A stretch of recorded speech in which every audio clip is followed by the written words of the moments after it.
Sobat Kristus, hal yang berharga itu adalah hal yang penting, hal yang istimewa, hal yang memiliki nilai tinggi dalam kehidupan kita.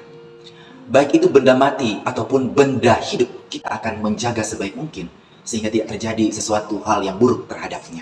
Sekalipun hal itu dapat menyakiti kita, itu tidak dapat menghilangkan, memudarkan rasa cinta kasih sayang kita terhadapnya, karena dia adalah hal yang berharga dalam kehidupan kita.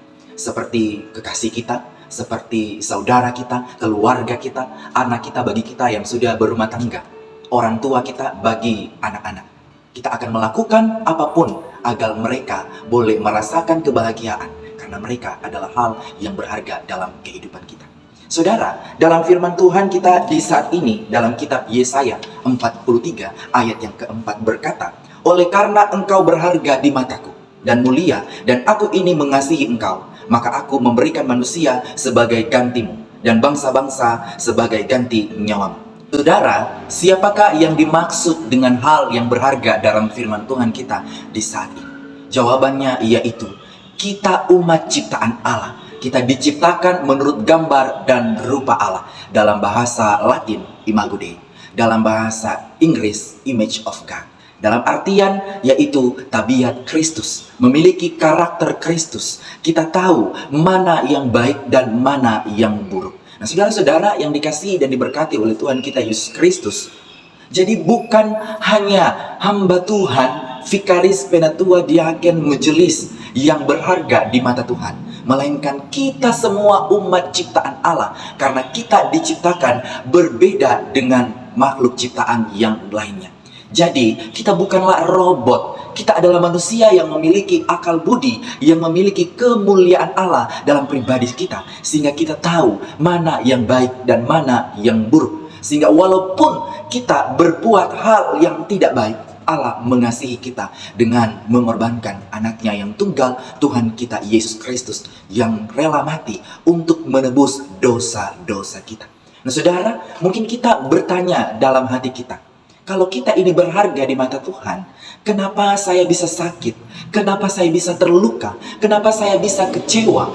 Kenapa doa yang saya sampaikan itu tidak dijawab sesuai dengan apa yang saya harapkan? Dan kenapa mereka yang tidak percaya Tuhan malahan hidup berkelimpahan, aman-aman saja?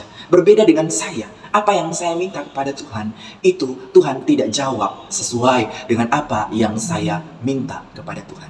Saudara, kita sebagai umat ciptaannya, kita sebagai yang dikasihinya, kita yang dibuat berharga di mata Tuhan, itu adalah hal yang sangat istimewa di mata Tuhan. Itulah keunikan, itulah kehebatan, kedahsyatan Tuhan Allah kita yang menjadikan kita berharga di mata Tuhan.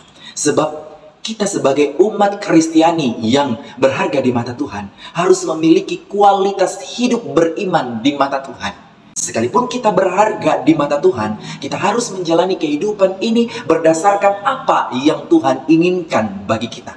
Jadi kita bukan hanya hidup sembarangan saja, bukan hanya hidup asal-asalan saja, tetapi kita memiliki kualitas iman yang hidup di dalamnya mau dituntun oleh kebenaran firman Tuhan. Nah saudara, kualitas iman itu ditandai dengan ujian daripada Allah, cobaan daripada iblis. Dan hanya orang yang mengandalkan Tuhan sajalah yang mampu melewati semuanya itu. Bila kita tetap setia dengan apa yang diperintahkan Tuhan, pasti kita mampu melewatinya. Ketika manusia pertama jatuh di dalam dosa, maka kemuliaan Allah itu hilang, rusak dalam pribadi manusia. Sehingga hubungan interaksi manusia dengan Allah itu hilang atau rusak. Kita bersyukur dengan kebaikan Tuhan yang memulihkan semuanya itu dengan mengorbankan anaknya yang tunggal, Tuhan kita Yesus Kristus, yang rela mati di kayu salib. Oleh sebab itu, dalam kesempatan ini kita diajarkan untuk tetap setia akan apa yang Tuhan kehendaki. Saudara, sesungguhnya apa yang kita pohonkan kepada Tuhan itu memiliki proses, itu memiliki waktu yang harus Tuhan nyatakan dalam kehidupan kita. Sesungguhnya bukan Tuhan tidak menjawab, melainkan Tuhan belum menjawab. Ada waktu yang Tuhan sediakan untuk menjawabnya. Sehingga ketika dijawab doa kita, maka kita tersadar, kita bersyukur kepada Tuhan. Kita berkata, beginikah Tuhan menjadikan aku berharga? Beginikah Tuhan membentuk saya hingga sampai saat ini?